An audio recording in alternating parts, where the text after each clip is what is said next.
हुसैन पाक से मोहब्बत करने वालों, बताओ ये जो कानों में ईयरफोन लगाकर रोजाना गाना सुन रहे हो, कारों में सफर करते हुए जो गाने सुनते हो, और वो भी इतने गंदे गंदे गाने जो इंसान की शहवत को उभारे, जो इंसान को गुनाहों पे उभारे, क्या भूल गए रसूलुल्लाह सल्लल्लाहु अलैहि वसल्लम का फरमान? अल्लाह के रसूल फरमाते हैं बारिश के बरसने पर जैसे सब्जा पैदा होता है, वैसे म्यूजिक की आवाज की वजह से इंसान के दिल में निफाक पैदा होता है। मैं ये तो नहीं कहता कि लोग मुनाफिक हो गए, मगर अल्लाह के रसूल फरमा रहे हैं म्यूजिक सुनोगे तो दिल में निफाक पैदा होगा। और निफाक किसको कहते हैं? जबान पर कलमा है और दिल में कुफ्र है, ये निफाक है। निफाक किसको कहते हैं? कि जबान पे कलमा हो और दिल में कुफ्र हो। और ये किससे पैदा होता है? ये म्यूजिक की वजह से। बताओ, शादियों में म्यूजिक बजाते हो, गाड़ियों में म्यूजिक बजाते हो, और अल्लाह अकबर रात के 2-2, 3-3 बजे तक म्यूजिक में डूबे रहते हो। जानते हैं म्यूजिक का अंजाम क्या है? अल्लाह के सच्चे रसूल तुम्हारे और मेरे आका मुस्तफा जाने रहमत सल्लल्लाहु अलैहि वसल्लम फरमाते हैं जिसने दुनिया में म्यूजिक की आवाज सुनी होगी, जिसने दुनिया में गानों की आवाज सुनी होगी, क़यामत के दिन उसके कान में शीशा पिघला करके डाला जाएगा। ऐ मेरी कौम के जवानों, अपने घर के गरम किए हुए तेल को अगर कान में डालो और तेल ज्यादा गर्म हो जाए तो आदमी उसको बर्दाश्त नहीं कर पाता। अपने आप पे रहम करो, तुम मुसलमान हो मुसलमान। नबी ने जो कह दिया वो हक है, नबी ने जो कह दिया वो सच है। जहन्नम की आग से, जहन्नम की आग पर पिघलाया हुआ शीशा जब कानों में डाला जाएगा उस वक्त क्या बनेगा? मुसलमान होना, कलमा पढ़ा हो, कलमा पढ़ा है ना, तो कलमे का तकाजा तो पूरा करो। यजीद और हुसैन में फर्क क्या है? यजीद कलमा पढ़ के कह रहा है सब चलता है, और हुसैन की फिक्र ये है सब नहीं चलेगा, सिर्फ मेरे नाना की शरीयत चलेगी। सुभान अल्लाह, सुभान अल्लाह। अब जाजपुर वालों मुझे बताओ, तुम कौन से मुसलमान बनना चाहते हो? यजीद की फिक्र वाले या इमाम हुसैन की फिक्र वाले? इमाम हुसैन की। यजीद कह रहे कलमा पढ़ो सब चलेगा, हुसैन पाक कहते सब नहीं चलेगा, सिर्फ मेरे नाना की शरीयत चलेगी। किसके साथ हो? आज कहते हो अरे सब चलता है, ये तो यजीद की बोली है। जिना करो सब चलता है, यजीद की बोली है। शराब पियो सब चलता है, यजीद की बोली है। मस्जिदें वीरान करो फिर भी जन्नत में जाएंगे, यजीद की बोली है। हुसैन पाक की ये बोली नहीं है। हुसैन पाक कह रहे सिर्फ एक चीज चलती है बस, वो मेरे नाना की शरीयत है, मुहम्मदुर रसूलुल्लाह की शरीयत है। आओ, बर्दाश्त नहीं कर सकता कोई भी अल्लाह के अज़ाब। आका फरमाते जहन्नम की आग का बना हुआ शीशा गाना सुनने वालों के कान में डाला जाएगा। और एक बात आपको कहूं, आज पूरी दुनिया में अगर तवज्जो है, आप शोर नहीं कर रहे तो मेरी बात पे तवज्जो, जो शोर कर रहे उन्हें करने दे। मैं तो इतना ही कहूंगा कि इमाम हुसैन की महफिल है, अल्लाह की अता से हुसैन देख रहे हैं कौन चुप है, कौन सुन रहा है, कौन शोर कर रहा है, बात अपनी अपनी। और उनकी महफिल में आने वालों, नाम हुसैन का मामला ये है, हुसैन पाक का नाम लो तो तकदीरें बदल जाती है। हाँ, ये कोई मुशायरे की महफिल नहीं है मेरे भाई। हाँ, ये कोई ओट और नोट की तकसीम की महफिल नहीं है मेरे भाई, ये मौला हुसैन की महफिल है। जो बादशाह दुनिया का बादशाह नहीं था, वो बादशाह गर, जिसको प्यार से देख लिया उसको बादशाह बना दिया, जिसको प्यार से देख लिया उसको ताज अता कर दिया। गौर से सुनो, करबला सुनने आए हो। आज पूरी दुनिया में मुसलमानों के घर खतरे में। दिन को घर अच्छा भला नजर आता है, शाम होते होते वही घर जमीन में धंस जाता है, जमीन बोस कर दिया जाता है। लोग कर रहे हैं, अमेरिका में कर रहे हो, कनाडा में कर रहे हो, बर्तानिया में कर रहे हो, हमारे मुल्क में कर रहे हो, जो कर रहे गलत कर रहे हैं। मैं उनकी तायीद नहीं कर रहा क्योंकि वो मेरे सामने है नहीं, मैं उनसे कोई बात नहीं करूँ। मैं बात तो आपसे करूंगा क्योंकि आप मेरे सामने बैठे। जो सामने ना हो उससे बात करना बेवकूफ़ी है। जब वो सामने होंगे अल्लाह तौफीक देगा तो उनसे भी बात करेंगे, लेकिन आपसे बात कर रहे हैं। मगर उनसे भी दो जुमले कहता हूं इसलिए कि दीवारों को कान होते हैं। अल्लाह करे इन दीवारों के कान के जरिए किसी के कान तक बात पहुंचे। लोगों को पता होना चाहिए कि जो चूंटी का घर उजाड़े, चूंटी का, अल्लाह चूंटी का घर उजाड़ने वालों के भी घरों को वीरान कर देता है। इंसान के घरों के दुश्मन न बनो। अगर तुम किसी के नशेमन पे बिजली गिराओगे तो अल्लाह तुम्हारे नशेमन को भी खाक में मिला देगा। ताकतवर तुम नहीं हो, ताकतवर सिर्फ अल्लाह है। जिस वक्त यजीद ने हुकूमत के नशे में हुसैन का घर उजाड़ा तो यजीद खुश था। दुरूशी अल्लाहुम्मा सल्ली अला सय्यिदिना नाराए तकबीर। दुरूशी पढ़े। अल्लाहुम्मा सल्ली अला सय्यिदिना व मौलाना मुहम्मदिन मादिनिल जूदी वल करम व आलिहि व सहबिहि व बारिक व सल्लिम सलातों व सलामन अलैका या रसूल अल्लाह। तो यजीद खुश था, मैंने हुकूमत के नशे में हुसैन का घर उजाड़ दिया, पूरा घर काट दिया। अब हुसैन की नस्ल नहीं रहेगी। मेरे लिए रास्ता क्लियर हो गया। जो मेरी राह में रुकावट बन रहा था मैंने सबको काट दिया। लेकिन वो 8, 12 या 14 बेटों का बाप था यजीद। 8, 12, 3 रिवायतें या 14 बेटों का बाप था और हट्टे कट्टे बेटे रखता था। और हुसैन की नस्ल के बारे में उसको ये बुग़्ज़ था कि मेरी हुकूमत में जो चीज रुकावट है मैंने खत्म कर दिया। मगर कुदरत ने बताया यजीद तू ताकतवर नहीं है, ताकतवर अल्लाह है। 14 बेटे छोड़ के मरा था, आज नस्ल नजर नहीं आती। हुसैन एक बीमार छोड़ के गए, कोई मोहल्ला नजर नहीं आता जहां हुसैन की औलाद मौजूद है। सुभान अल्लाह, सुभान नाराए तकबीर, नाराए रिसालत, शोहदाए करबला का अलसरन, सरजमीने जस्ब। जमीन के अंदर भी अच्छे अच्छे औलाद हुसैन सो रही है और जमीन के ऊपर भी अच्छे अच्छे औलाद हुसैन नजर आ रही है। तो अर्ज ये कर रहा था, लेकिन जो लोग करते हैं मैं उनकी तायद नहीं करता। आप मगर सुने, क्योंकि मेरे सामने आप हैं।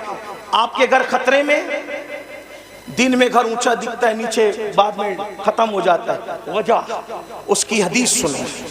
आज से 1450 साल पहले घर उजड़ने, घर बिखरने, घर धंसने, जलजले आने या किसी का घर टूट जाने की वजह बयान फरमाई। अल्लाह के रसूल अलैहिस्सलाम फरमाते हैं जब तुम गाने, म्यूजिक और शराब में डूब जाओगे, ये मैं नहीं कह रहा हूँ, अल्लाह के रसूल फरमा रहे हैं, जिसको अल्लामा इब्नुल जौज़ी ने नकल किया है। तवज्जो करना, आका इरशाद फरमाते हैं कि जब तुम गाने और म्यूजिक के अंदर और शराब के अंदर डूब जाओगे तो अल्लाह रातों रात तुम्हारे घरों को जमीन में धंसा देगा। रातों रात तुम्हारे घर जमीन में धंस जाएंगे। आज 16-16, 17-17 साल की उम्र के मेरे नौजवान फिल्म देखकर, सीरियल देखकर नशे की तरफ जा रहे हैं, म्यूजिक की तरफ जा रहे हैं। जिना फैशन हो चुका है। इमाम हुसैन इसी के खिलाफ तो खड़े हुए थे। अगर ये सब करते हो तो हुसैनी नहीं हो तुम, चाहे जो बन जाओ। मैं किसी एक को नहीं कह रहा हूं, अपने आप में डूब कर सोचो। अगर मस्जिद को तुमने वीरान कर दिया, अल्लाह के घर को वीरान कर दिया, फजर की नमाज में सोते पड़े हो, तो आप 7 समंदरों का भी शरबत बना लो। तवज्जो करना, लोगों को मेरे जुमले तल्ख लगते हैं, लेकिन कोई कुछ कहे मेरे बारे में हकीकत है।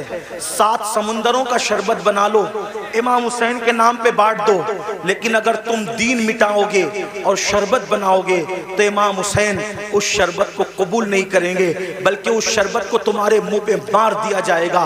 लेकिन अगर तुमने बिल फर्ज सारी जिंदगी शरबत बनाया भी नहीं, शरबत पिलाया भी नहीं, हत्ता के शरबत का नाम भी नहीं लिया, लेकिन इमाम हुसैन जिस दीन को बचाने चले थे, अगर उस दीन दीन की हिफाजत के लिए तुमने कुर्बानी दी, तो इमाम हुसैन क़यामत में तुम्हें सीने से लगाएंगे। मेरे अजीज, मेरे भाई, आओ इमाम हुसैन के मिशन की तरफ तवज्जो करें। तो अर्ज ये कर रहा था, आजकल 16-16, 17-17 साल की उम्र के मेरे नौजवान इसी तरह शराब की तरफ, जिना की तरफ, जराइम की तरफ, म्यूजिक और गानों की तरफ जा रहे हैं, मस्जिदों को वीरान कर चुके हैं। मेरे अजीज भाई, अल्लाह के अजाब को दावत न दे, अल्लाह के गजब को दावत न दे। ये जो आप सोचते हैं ना कि हम लोग कुछ भी करेंगे जन्नत में चले जाएंगे, हम कुछ भी करेंगे हम आखिरत में कामयाब हो जाएंगे, मेरे भाई, मेरे अजीज, ये दुनिया है दुनिया, ये दुनिया मक्कार है, ये दुनिया गद्दार है, ये दुनिया बेवफा है। इस दुनिया से दिल न लगा, तू कुछ भी कमाएगा, तू कुछ भी कमाएगा, तू कितना भी जमाएगा, मगर याद रखना, अगर तूने आखिरत की तैयारी न की, अगर तुमने आखिरत की तैयारी न की, सब दुनिया ही के अंदर धरा के धरा रह जाएगा। कुरान कहता है, ला तंसा नसीबका मिनद दुनिया, दुनिया से अपने नसीब का मत भूल। मेरे भाई, क्या तू मेरे आका की वो हदीस भूल चुका है? अल्लाह के रसूल ने फरमाया, जिसने दुनिया के अंदर शराब का सिर्फ एक घूंट पिया होगा, जब वो मर के कब्र में जाएगा तो उसका मुंह सूअर की तरह कर दिया जाएगा या बंदर की तरह कर दिया जाएगा। आओ मेरे भाइयों, एक बुजुर्ग के हाथ पर, एक बुजुर्ग के हाथ पर एक कफन चोर ने तौबा की थी। अल्लाह अकबर, दिल के कानों से सुन लेना। एक कफन चोर ने एक बुजुर्ग के हाथ में तौबा की थी। उस बुजुर्ग ने उस कफन चोर को तौबा करवाई और तौबा करवाने के बाद कफन चोर से पूछा, ऐ कफन चोर, अब तू मेरे हाथ में तौबा कर चुका है, तूने कितने कफन चुराए? उसने कहा, हुजूर, मैंने तो हजारों मुर्दों को नंगा किया, उनके कफन चुराए। मुसलमानों के कफन चुराए? जी, मुसलमानों के कफन चुराए। तो उस बुजुर्ग ने कहा, सच सच बताना ऐ कफन चोर, सच सच बताना कि तूने जब मुर्दों के कफन चुराए तो कितने मुर्दे थे जिनके चेहरे मरने के बाद कब्र में किबले की तरफ थे? ध्यान से सुनना, तवज्जो से सुनना। थोड़ा मिंबर वालों से भी तवज्जो चाहता हूँ, बात न करें, बहुत नवाजिश होगी आपकी। मैं आपकी मालूमात में इजाफा नहीं कर सकता, लेकिन आपकी दुआएं जरूर ले सकता हूं। आपकी भी तवज्जो चाहता हूं, मेरी बात गौर से सुने। मैं एंड की तरफ बात को लेकर के जा रहा हूं, ध्यान से सुनो। कफन चोर से बुजुर्ग ने पूछा, तूने हजारों मुसलमानों के कफन चुराए, ये बता कितने मुसलमान थे जिनके चेहरे किबले की तरफ थे और कितने मुसलमान थे जिनके चेहरे किबले से फिरे हुए थे? तो उसने कहा, हजरत, अल्लाह की कसम खा के कहता हूं, अब तो मैं आपके हाथ पे तौबा करके नेक बन चुका हूं। अगर मैंने 100 मुर्दों की लाश को खोला, 100 मुर्दों की कब्रों को खोला और उनकी लाश को मैंने नंगा किया, तो 100 मुर्दों में से 99 मुसलमान ऐसे थे जिनके चेहरे किबले से फिरे हुए थे। 100 मुर्दों में से 99 मुर्दे ऐसे थे जिनके चेहरे किबले से फिरे हुए थे। एक मुसलमान मिलता था 100 में एक जिसका चेहरा किबले की तरफ होता था। उस बुजुर्ग ने अपने पीरो मुर्शिद को खत लिखा, हुजूर ये बताएं, अल्लाह अकबर, हुजूर ये बताएं, हुजूर ये बताएं कि मरने के बाद लोगों के चेहरे कब्रों में क्यों फिर जाते हैं, कब्रों में क्यों फिर जाते हैं? बुजुर्ग ने लिखा, बेटा, जो लोग दुनिया में रसूलुल्लाह की सुन्नत से मुंह फेर लेते हैं, जो लोग दुनिया में रसूलुल्लाह की सुन्नत से मुंह फेर लेते हैं, मरने के बाद उनके चेहरे किबले की तरफ नहीं होते। ऐ मेरी कौम के जवानों, क्या डर नहीं लगता? क्या कब्र में नहीं जाना? क्या अल्लाह को मुंह नहीं दिखाना? जो सुन्नत से मुंह फेर ले, कब्र में उसका चेहरा किबले की तरफ नहीं होगा। हमने तो फर्ज से मुंह फेरा है, हमने तो फराइज से मुंह फेरा है। अल्लाह अकबर, नमाज छूट रही है, माथे पर शिकन तक नहीं है। अल्लाह अकबर, सूद के धंधे कर रहे हैं, हराम कारोबार कर रहे हैं, माथे पे शिकन तक नहीं है, झूठ बोल रहे हैं। ये फर्ज है झूठ से बचना, झूठ से बचना फर्ज है। अल्लाह अकबर, झूठ बोल रहे हैं, माथे पर शिकन तक नहीं है, नाप तौल में कमी कर रहे हैं, माथे पर शिकन तक नहीं है, औरतों पे पाप की नजर डाल रहे हैं, माथे पर शिकन तक नहीं है। कितने जराइम करोगे? कब तक जराइम करोगे? कितने गुनाह करोगे? कब तक गुनाह करोगे? अल्लाह बहुत दिन तक मोहलत नहीं देगा, याद रखना। भाई साहब, थोड़ा रहम फरमा दे, अरे रहम कर दे, थोड़ा सुन ले बात, हट जाएं, चुप हो जाएं सब लोग, बात तो सुने ना मेरे भाई। मैं बात अर्ज कर रहा हूँ, आप लोग बात सुने, मैनेजमेंट आप सब लोग सुन लेंगे। एक बार आप भी बैठ जाएं, मेहरबानी करें, आप भी बैठ जाएं, सब बैठे। ये क्या तमाशा लगा, इतनी बड़ी महफिल सजाई, इतनी अच्छी महफिल सजाई, और आप लोग हैं कि कोई भाई आप भी बैठ जाएं, अल्लाह रहम करे, आप भी बैठ, क्यों बोलते हैं बैठ जाए, सब बैठे, अरे सब बैठे, आप भी बैठे। एक बार सब दुरूद शरीफ पढ़ें। अल्लाहुम्मा सल्ली अला सय्यिदना व मौलाना मुहम्मद। आप मत बोले भाई, किसी को मत बोले, मैं बोल रहा हूँ, आप दुरूद शरीफ पढ़ें भाई, दुरूद शरीफ पढ़ें। अल्लाहु रब्बु मुहम्मदिन सल्लल्लाहु अलैहि वसल्लम नहनु इबादु मुहम्मदिन। ये बीच में आप जब बोलते हो ना तो जहन मुंतशिर होता है। चूंकि मैं तकरीर याद करके नहीं आता, देखो जो तकरीर याद करके आते हैं ना, आप कुछ भी करें उसको डिस्टर्ब नहीं होगा, वो याद करके आप फटाफट बोलता रहेगा। लेकिन मैंने याद करके मैंने तकरीर कभी याद नहीं की। मैं आप की तवज्जो को देख करके फिर अल्लाह ताला जो सुझाता है वो बोलता है, तो मेरे ज़हन से बात निकलती है, फिर मैं बात आपको ख़त्म कर देता हूँ। एक बार दुरूद शरीफ बुलंद आवाज़ से पढ़ लें। अल्लाहु रब्बु मुहम्मदिन सल्लल्लाहु अलैहि वसल्लम नहनु इबादु मुहम्मदिन सल्लल्लाहु अलैहि वसल्लम सलातु व सलामुन अलैका या जद्दल हसन वल हुसैन। तवज्जो करें कि जब सुन्नत से कोई मुंह फेरे तो उसका चेहरा मरने के बाद किबले की तरफ नहीं होगा। अब आप क्या समझते, कहते अब मौलाना अल्लाह रहीम है, अल्लाह करीम है, सत्तार है, गफ्फार है। अरे ये बात मौलाना को आपसे ज़्यादा समझती है कि अल्लाह रहीम है, करीम है, सत्तार है, गफ्फार है। लेकिन आपको पूछना चाहता हूँ, आप मुझे बताएं कि आप और हम अगर जराइम करें तो अल्लाह गैरत वाला, वो रहम वाला है, तो वो गैरत वाला भी है मेरे भाई।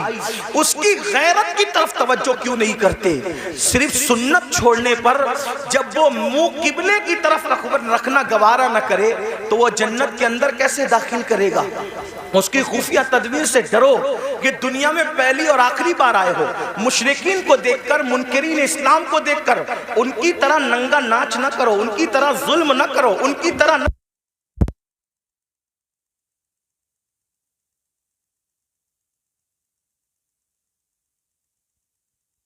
अल्लाहुम्मा सल्ली अला सय्यदिना व मौलाना मुहम्मदिन मादिनिल जूदी वल करम। दुरूद शरीफ पढ़े, बुलंद आवाज से दुरूद शरीफ पढ़े बरकत के लिए। अल्लाहुम्मा सल्ली अला सय्यदिना मौलाना मुहम्मदिन मादिनिल जूदी वल करम व आलिहि व सहाबी व बारिक व सल्लिम सलातु व सलामन अलैका या जद्दल हसन वल हुसैन। तो जल्दी जल्दी बात पूरी कर दूं कि जब इंसान सुन्नत से मुंह फेर ले तो अल्लाह तबारक व तआला उसका मुंह काबे की तरफ रखना गवारा नहीं करता। काबे की तरफ मुंह रखना गवारा नहीं करता, अल्लाह जन्नत में उसको कैसे डालेगा?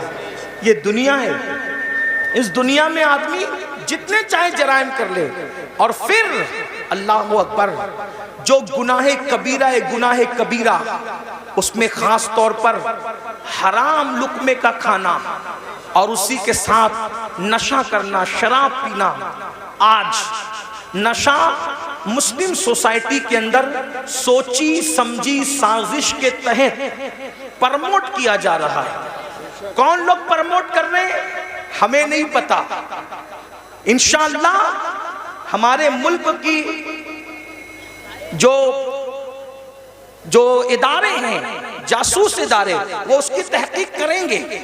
कौन है दुश्मन मुल्क और मिल्लत का, ये बात तय होगी बाद में। लेकिन खास तौर पर मुस्लिम समाज में नशे को प्रमोट किया जा रहा है। जो बाप हैं, जो सरपरस्त हैं, जो जिम्मेदार हैं, वो ध्यान से सुने कि बाज़ाब्ता तौर पर वो बच्चे जो अच्छे ज़हीन बच्चे हैं, जो तालीम के लिए बहुत ज्यादा होशियार हैं, ऐसे बच्चों को टारगेट किया जाता है और उनको पहले फ्री में एमडी और उस जैसी दवाइयां चटाई जाती है, उनसे पहले दोस्ती की जाती है, फिर उनको वो चटाया जाता है। एक दो बार जब इंसान उसको चाटता है और फिर नींद गहरी आती है और उसके जो असरात होते हैं, फिर इंसान अब उसको हासिल करने की कोशिश करता है, तो फिर महंगे से महंगे दाम में उसको बेचा जाता है। तो पैसा भी बर्बाद, जिंदगी भी बर्बाद। ऐ मुसलमानों, अपने बच्चों को कीमती से कीमती लिबास दो, अपने बच्चों को अच्छे से अच्छा खिलाओ, अपने बच्चों के हर शौक पूरे करो, लेकिन उस पर औकाब की तरह नजर रखो कि तुम्हारे बच्चे किसकी सोहबत में बैठते हैं, किसके पास बैठते हैं, किसके साथ रहते हैं। याद रखना, मुसलमानों के टैलेंट से लोगों को बहुत खौफ है, इसलिए कि ये मुल्क ही नहीं बल्कि दुनिया के तमाम ममालिक पर अगर सैकड़ों साल अगर किसी ने हुकूमत की है तो वो सिर्फ ला इलाहा इल्लल्लाह पढ़ने वाली कौम है। मुसलमानों को हुकूमत करने का शऊर आता है, मुसलमानों को सियासत करने का शऊर आता है, मुसलमानों को तिजारत करने का शऊर आता है। दुनिया जानती है जिस दिन मुसलमान तिजारत की मंडी में डट जाएगा, किसी की किसी माँ ने ऐसा लाल पैदा नहीं किया जो वो मुसलमान का मुकाबला कर सके। जब हम ताजिर थे हमारे मुकाबले में कोई ताजिर नहीं था, जब हम सियासत कर रहे थे हमारे मुकाबले में कोई सियासतदान नहीं था, हम इल्म के मैदान में डटे थे हमारे मुकाबले में कोई नहीं था। दुनिया के सारे इंसान बगदाद में और मिस्र में हमारे दरवाजों पर कासे गदाई लेकर इल्म की भीख मांगा करते थे। हाँ हाँ, हम ही थे जो लोगों को जागीरे भीख में अता करते थे, हम ही थे जो लोगों को माला माल करते थे। ऐ मेरी कौम के जवानों, लोगों को तुम्हारे टैलेंट से खतरा है, इनको पढ़ने मत दो, इनको आगे बढ़ने मत दो, इनको तिजारत करने मत दो, इनको जो है माश और मैशत की तरफ आगे बढ़ने मत दो, इनको गानों का आदी बना दो, इनको गेम का आदी बना दो, इनको नशे का आदी बना दो, इनको शराब का आदी बना दो। जालिमों, अपनी जिम्मेदारियों को महसूस करो। ये खिलौना मोबाइल का जो तुम्हारे हाथ में दे दिया गया है और अलग अलग गेम्स तुम्हें ला करके दे दिए गए हैं, कब तक गेम में डूबे रहोगे? गेम में मुब्तला करने वाले तुम्हारे खैर खान नहीं है, ये तुम्हारे मुस्तकबिल को तबाह कर देना चाहते हैं। नशे में डुबाने वाले तुम्हारे खैर खान नहीं है, ये तुम्हारे मुस्तकबिल को बर्बाद कर देना चाहते हैं। ऐ मेरी कौम के जवानों, हम गेम खेलने वाले लोग नहीं हैं, हम गेम खेलने वाले लोग नहीं हैं, हम तो नाखूने तदबीर से उम्मत की बिखरी हुई जुल्फों को संवारने वाले लोग हैं, हम तो कौमों के मुस्तकबिल को ताबनाक बनाने वाले लोग हैं। नौजवान किसी कौम का सरमाया होता है, अगर नशा करोगे खुद की फिक्र नहीं होगी, माँ बाप की फिक्र क्या करोगे? नशा करोगे खुद की फिक्र नहीं होगी, औलाद की फिक्र क्या करोगे? नशा करोगे खुद की फिक्र नहीं होगी, अपनी कौम की फिक्र क्या करोगे? मुसलमान नौजवानों, हमारा जवान खुद भी बढ़ने वाला है, कौम को भी आगे बढ़ाने वाला है। फिक्र करो, अपनी कौम को आगे बढ़ाओ। जानते हैं, जब तक नशा हमारे समाज में नहीं था, कौम इतनी गरीब नहीं थी। आज एक सर्वे बताऊं, पूरे हिंदुस्तान में मैं हुजूर अलैहिस्सलाम की नालैन के सदके जाता हूं, अमीरों के यहाँ भी रुकता हूं, गरीबों से भी मेरे ताल्लुकात है। आपको बताऊं, आज हर बाप की शिकायत ये है कि बूढ़ा बाप कमा रहा है, जवान लड़के नहीं कमा रहे। जवान लड़के फजूल घूमते हैं, टी शर्ट पहन लिया, जींस पहन लिया, अच्छी बाइक पर, नंगा नवाब, किले पे घर, यानी उसके जैसा कोई नहीं। मुसलमानों, अपने बूढ़े बाप पे बोझ मत बनो। गेम की वजह से, नशे की वजह से, फजूल दोस्तों की वजह से जो जवान अपने माँ बाप पे बोझ है, उसका तो कोई शुमार ही नहीं। अगर नफली नमाजें भी तुम्हें अपने माँ बाप पे बोझ बना दे, इस्लाम उसको भी पसंद नहीं करता। मैं जिम्मेदारी से अर्ज करता हूँ, हालांकि नमाज मेरा टॉपिक है, मैं जब भी किसी जगह गुफ्तगू करता हूँ बगैर नमाज की फजीलत के मैं उन्वान मुकम्मल नहीं करता, मैंने अपने ऊपर लाजिम कर रखा है। लेकिन एक बात कहूँ, फारूक आजम के दौर में एक जवान था जो रात दिन मस्जिद में पड़ा रहता था, वो फारूक आजम थे। फारूक आजम थे, किसी की रियायत कभी नहीं की। फारूक आजम ने देखा एक जवान है, रात दिन मस्जिद में पड़ा रहता है, उसको पूछा, तू रात दिन मस्जिद में पड़ा रहता है, तेरे घर का खर्चा कैसे चलता है, ये बता, तेरे घर के अखराजात कैसे निकलते हैं? तो उसने क्या कहा, हजरत मेरा एक भाई है, और वो मेरी तरह मस्जिद में पड़ा नहीं रहता। अजान होती है, मस्जिद में आता है, नमाज पढ़ के फौरन चला जाता है, और वो इतनी मेहनत करता है कि उसके घर का खर्चा भी वो चलाता है और मेरे घर का खर्चा भी वही चलाता है। हम दोनों का बोझ वो उठाता है। फारूक आजम ने कहा, कयामत के दिन तुझसे बेहतर दर्जे में जन्नत में तेरा भाई रखा जाएगा। क्यों? क्योंकि तू नफिल पढ़ के उस पे बोझ बना हुआ है, और वो नफिल न पढ़ के तेरा बोझ उठाने वाला बना हुआ है। नफल इबादत से बेहतर किसी का बोझ उठाना है।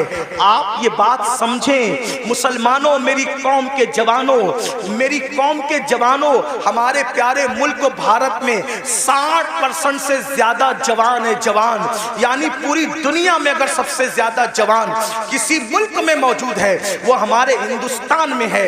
इसीलिए आप पूरे जलसे को काउंट कर लें, मेरी बात पे यकीन नहीं आता, आपको 90% जवान न नजर आए तो देख लेना। आप देखिए तो आप सब जवान हो, सब के सब जवान हो। और आपको बताऊं, ये जो उलमा की दाढ़ियां सफेद हो गई है, इनकी दाढ़ियां सफेद है मगर ये भी जवान है, क्योंकि मोहम्मद के गुलामों को बुढ़ापा आ नहीं सकता। तुम सब जवान हो। लोग क्या चाहते हैं, गौर से सुनो, ध्यान से, लोग क्या चाहते हैं? दो चीज, मुसलमानों को जाहिल करो और इनको गरीब करो। गरीब करो, जाहिल करो, फिर क्या होगा? गुर्बत कभी कभी इंसान को कुफ्र तक ले जाती है। जब ये गरीब हो जाएंगे, एक हाथ से रोटी देंगे और उसके बाद कहेंगे ईमान बेचो, ईमान खरीद लेंगे रोटी के टुकड़े पर।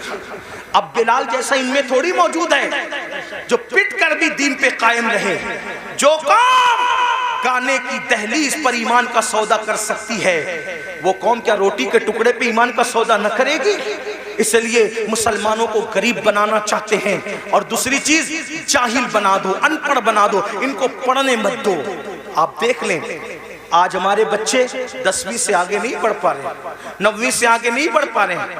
थोड़ी थोड़ी सी तालीम हासिल करते हैं और फीस नहीं है इसलिए पीछे हट जाते हैं। इस कॉलेज महंगी है, पीछे हट जाते हैं। तालीम महंगी, पीछे हट जाते हैं। मैं कहता हूं, अपने बच्चों को तालीम अधूरी से पीछे हटाने वालों, ये क्यों कहकर शोरूम से वापस नहीं आते कि कपड़े महंगे हैं, तालीम महंगी है, ये कहकर अपने बच्चों को ड्रॉप आउट कर लेते हो। आप हजरात ये कहकर बच्चों के कदमों को पीछे हटा लेते हो। मैं कहता हूं 1000 बार शोरूम से वापस आना पड़े कि मोबाइल महंगा है, मैंने नहीं खरीदना, कपड़े महंगे, मैंने नहीं खरीदना, जूते महंगे, मैंने नहीं खरीदना। लेकिन तालीम महंगा करने वाला कितना भी महंगा कर दे, कितना भी महंगा कर दे, कितना भी महंगा कर दे, इल्म छोड़ूंगा नहीं। क्यों? क्योंकि मेरे नबी ने फरमाया, आका का फरमान सुनो, क्योंकि मेरे नबी ने फरमाया, इल्म अगर सुरैया पे होगा तो मेरी उम्मत का बंदा वहां से भी इल्म लेकर आएगा। गोया के बताया जा रहा है, ऐ तालीम को महंगा करने वाले, जा महंगा करके देख ले, आसमान तक तो तू तालीम को नहीं ले जा सकता, और अगर ले जाएगा तो मोहम्मद रसूलुल्लाह के गुलामों में इतनी ताकत है कि वहां से भी हम जाकर के इल्म को ले आएंगे।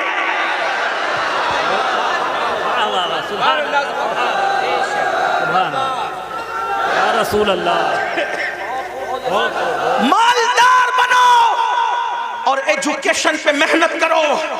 मैं तो लोगों को ये भी कह रहा हूं, लोग मुझे गाली देते, मुझे लोग जितना गाली देते मेरा वजन उतना बढ़ता है, क्योंकि मैं उन लोगों की परवाह, मुझे ये लगता है कि जन्नत मुझे अल्लाह से लेना है, गाली देने वालों से नहीं।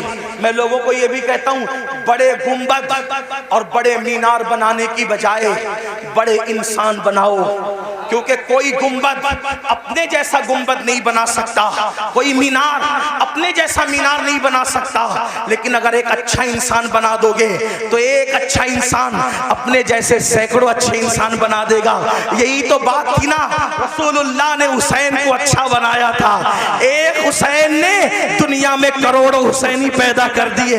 एक चिराग से कितने चिराग बने। सिद्दीक अकबर जैसा अच्छा इंसान बनाया, फारूक आजम जैसा अच्छा इंसान बनाया, बनाया, उस्मान गनी जैसा अच्छा इंसान बनाया, मौला अली जैसा अच्छा इंसान बनाया, अशरे मुबश्शरा जैसा अच्छा इंसान बनाया। इन अच्छों ने, इन चंद अच्छों ने कितने अच्छे अच्छे पैदा कर दिए कि वो दीन के मुहाफिज हो गए। तो मेरी गुजारिश है, देखो एक ताजमहल बनाया शाहजहां ने, लेकिन वो ताजमहल बनने को सदियां बीत गई, उस ताजमहल ने दूसरा ताजमहल तैयार नहीं किया। लेकिन आपको बताऊं, आले रसूल अहमदी ने एक अहमद रजा पर नजर डाल करके अच्छा बनाया, तो उस अहमद रजा ने कितने अच्छे दिए। सदरुश शरिया जैसा अच्छा वहीं से मिलता है, शेरपेश अहले सुन्नत जैसा वहीं से मिलता है, जफरुद्दीन बिहारी जैसा वहीं से मिलता है, अल्लाह मुहद्दिस आजम जैसा वहीं से मिलता है, मुफ्ती आजम जैसा वहीं से मिलता है, हुज्जतुल इस्लाम जैसा वहीं से मिलता है। तो पता क्या चला, अच्छे इंसान बनाने पे तवज्जो दो, इसलिए कि इमारतें खंडर बन सकती है, इंसानों को खंडरात में तब्दील नहीं किया जा सकता। इसलिए अपने बच्चों को अच्छा बनाओ। आज गुर्बत और जिहालत हम पे मुसल्लत इसलिए की जा रही है ताकि आपका ईमान ले, आपकी आबरू ले। आज अगर हमारी बच्चियां किसी का हाथ पकड़ कर जा रही है, इसमें 90% गुर्बत का अमल दखल है, गुर्बत का अमल दखल है। गरीबी आदमी को कुफ्र तक ले जाती है। लेकिन एक बात बताऊं, गुर्बत से ज्यादा तरबियत न करने का अमल दखल है, क्योंकि गुर्बत कितनी भी हो, तरबियत अगर होगी तो फिर कोई कुछ छीन नहीं सकता। उलमा तो कह रहे हैं बहुत कहूं, लेकिन मैं आखिरी बात कह देता हूं, गुर्बत से ज्यादा तरबियत की कमी है। आखिरी बात, जो बच्चियां जा रही, हालांकि एक बात आपसे कह दूं, इतने हजारों के मजमे में अपने जलसे में ये मत कहो कि इतने लाख चली गई, उतनी हजार चली गई। मैं बार बार कह रहा हूं, इसको मत कहो, क्योंकि ये नफ्सियाती तौर पे दुश्मन हमें मुतासिर करना चाहता है।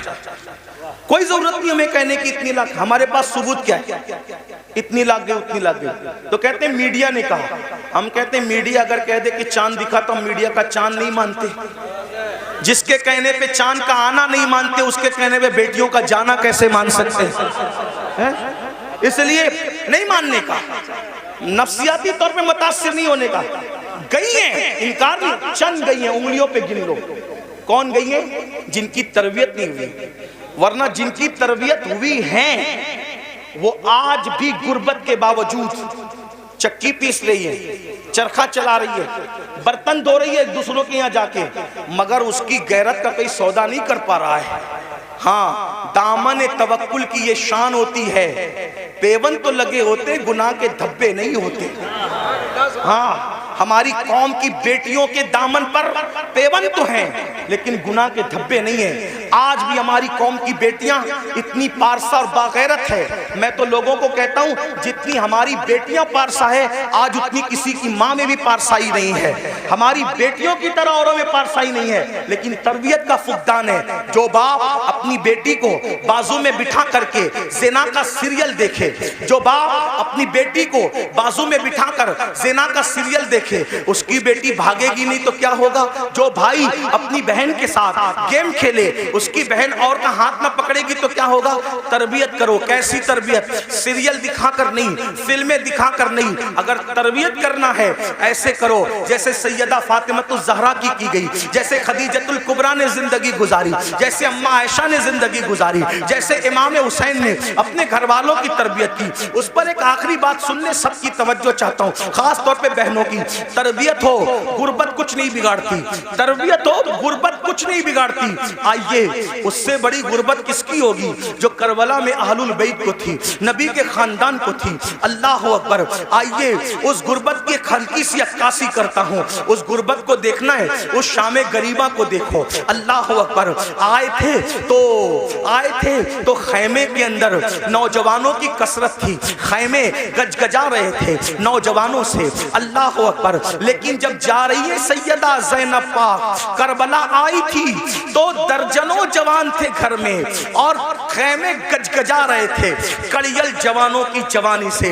अली अकबर जैसा हम शबी रसूल शहजादा मौजूद है, हजरत कासिम जैसा शहजादा मौजूद है, हजरत अब्दुल्ला इब्ने अली, हजरत अब्बास काजी अब्बास अलमदार जैसा भाई मौजूद है, गरज के खानदान के कड़ियल जवान मौजूद है। लेकिन ज़ैनब सब कुछ लुटाकर करबला से जा रही है, किस शान से जा रही है, अल्लाह अकबर। सब शहीदों के सर काट लिए गए हैं, सब शहीदों के सर काट लिए गए हैं, सब शहीदों के सर काट लिए गए हैं, सर काट कर नेज़ों पे उठाए गए हैं और एक एक लाश पर 10 घोड़े मुतय्यन किए गए हैं। अल्लाह अकबर।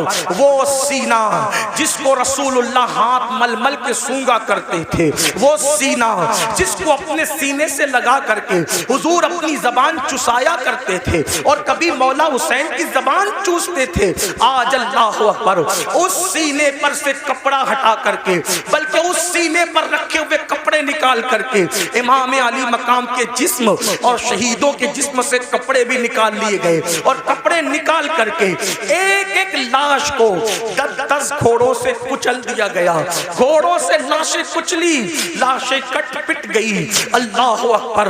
ऐसे आलम में अल्लाह अल्लाह शहीदों की कटी पिटी लाश से जब 12 या 13 मुहर्रम को सैयदा ज़ैनब कुबरा निकलती है तो किस शान से निकलती है। मौर्रिखीन लिखते हैं सैदानियों के हाथों को रस्सियों से बांध दिया गया था और पैरों में बेड़ियां डाल दी गई थी। अल्लाह अकबर। इमाम अहले सुन्नत के छोटे भाई उस्ताज़े ज़मन के बकौल उनकी तहरीर की रोशनी में बीबियों के ज़ेवरात तक छीन लिए गए, कानों की बालियां तक छीन ली गई, हत्ता के दुपट्टे तक छीन लिए गए। जिनके घर में इजाजत के बगैर जिब्रील नहीं आते थे, आज उनके सरों के दुपट्टे भी छीन लिए गए हैं। अल्लाह अकबर। वो इमाम ज़ैनुल आबिदीन जो कई दिन से बीमार हैं, 3-4 दिन के भूखे प्यासे हैं, गले में तौक डाला गया है लोहे का, हाथों में हथकड़ियां हैं, पैरों में बेड़ियां हैं और ऊंटों की नकेल उस बीमार के हाथ में दी जाती है। ज़ैनुल आबिदीन उस नकेल को पकड़ के गिर जाते हैं, जब गिरते हैं तो पीठ में तमाचे मारे जाते हैं। सैयद नसीरुद्दीन नसीर गोलड़वी कहते हैं, आखिर नसीर अदावत के भी कुछ न कुछ आदाब होते हैं, नसीर अदावत के भी कुछ न कुछ आदाब होते हैं। किसी बीमार को जंजीर पहनाई नहीं जाती, किसी बीमार को जंजीर पहनाई नहीं जाती। तमाचे मार लो, खैमे जला लो, कैद में रख लो, तमाचे मार लो, खैमे जला लो, कैद में रख लो। अली के गुल रुखों से बूए ज़हराई नहीं जाती, अली के गुल रुखों से बूए ज़हराई नहीं जाती। सोचो, गौर करो, ये करबला है, इस खानदान पे कितना जुल्म हुआ है, कितना मजलूम है ये खानदान। जब कटी पिटी लाशों से ये सैदानियों का अल्लाह अकबर लुटा पिटा काफिला जब जाने लगा तो सैयदा ज़ैनब ने कहा, नाना जान आप पर अल्लाह की और फरिश्तों की दुरूदें हो, उस हुसैन को देखो जिसके लिए आप सजदे तवील करते थे, जिसके लिए आप सीने पे चढ़ाते थे, जिसे कंधों पे उठाते थे, आज उसकी कटी पिटी लाश को कफन तक मयस्सर नहीं है, उस पे खाक उड़ रही है। जब आपने रोया, आपके रोने को देखकर अपना बेगाना सब रो पड़े।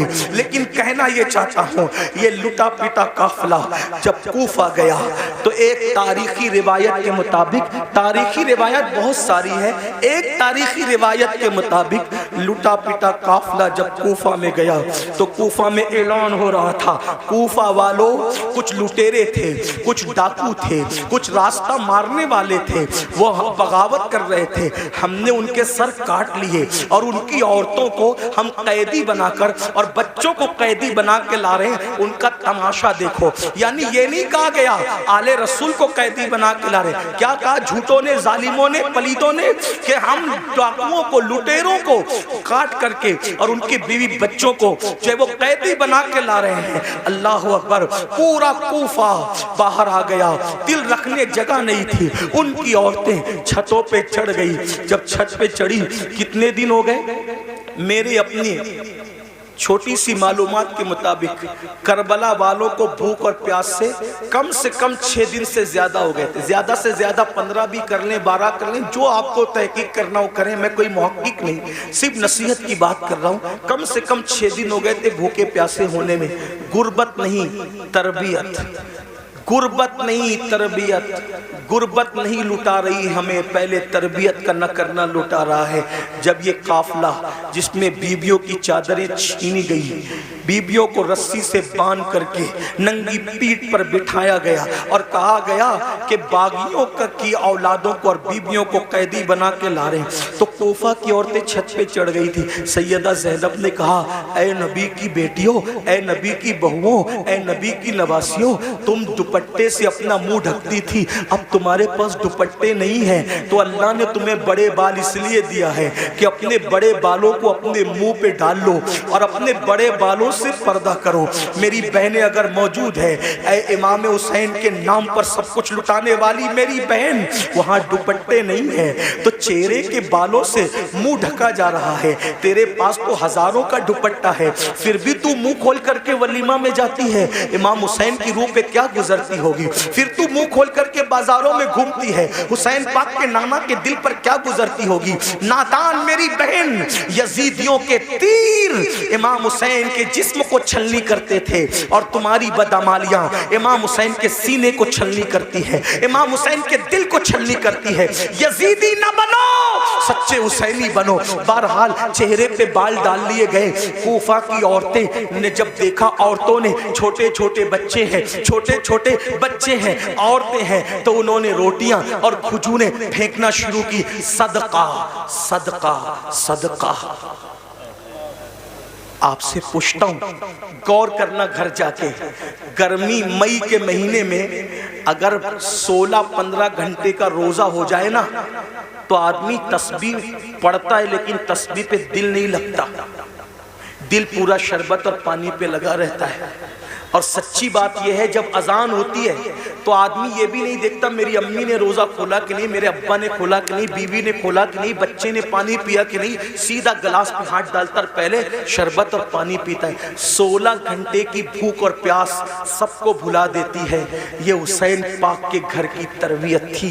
6 दिन से ज्यादा की भूखी प्यासी सकीना, शहजादी सकीना, जिसकी उम्र सिर्फ 7 साल की थी, जब रोटी आई सदका, तो फूफी की तरफ देख के कहती है, फूफी अम्मी, हम तो आले रसूल है ना, हम पर तो सदका हराम है ना, तो क्या इतने दिन भूखे प्यासे रहने से सदका हलाल हो जाता है? इतने दिन भूखे प्यासे रहने से क्या सदका हलाल हो जाता है? तब सैयदा ज़ैनब ने गजबनाक होके कहा, ओ कूफा वालों, हम आले रसूल है, हम सदका खाने वाले लोग नहीं है। और अपनी भतीजी को कहा, मेरी बेटी, हम सदका खाने वाले लोग नहीं, सदका न खाना। आपसे पूछना चाहता हूं, वो सदका, तवज्जो कर, वो सदका जो सिर्फ आले रसूल पे हराम है, तवज्जो, वो सदका जो सिर्फ आले रसूल पे हराम है, इतने दिन की भूख और प्यास के बाद जब उन लोगों ने वो हराम सदका नहीं खाया, तो वो सूद जो सूअर की तरह हराम है, वो सूद जो सूअर की तरह हराम है, वो शराब और नशा जो सूअर की तरह हराम है, वो लोग तैयब और ताहिर रोटियां सदके के नाम पे आए तो नहीं खाते, और तुम कैसे हुसैनी हो कि जो शराब सूद सूअर की तरह हराम है, तुम उसको खा करके हुसैनी बनना चाहते हो? घर जा करके सोचो कि क्या कह रहे हो और क्या बन गए हो। अल्लाह हमें ये शऊर अता फरमाए, बदलने की तौफीक अता फरमाए, अपने आप को तब्दील करने की तौफीक अता फरमाए, और गुफ्तगू के दरमियान अगर कोई गलती हो तो अल्लाह माफ फरमाए। अस्तगफिरुल्लाह रब्बी इन्ना रब्बी लगफूरुर रहीम वमा अलैना इल्लल बलाग।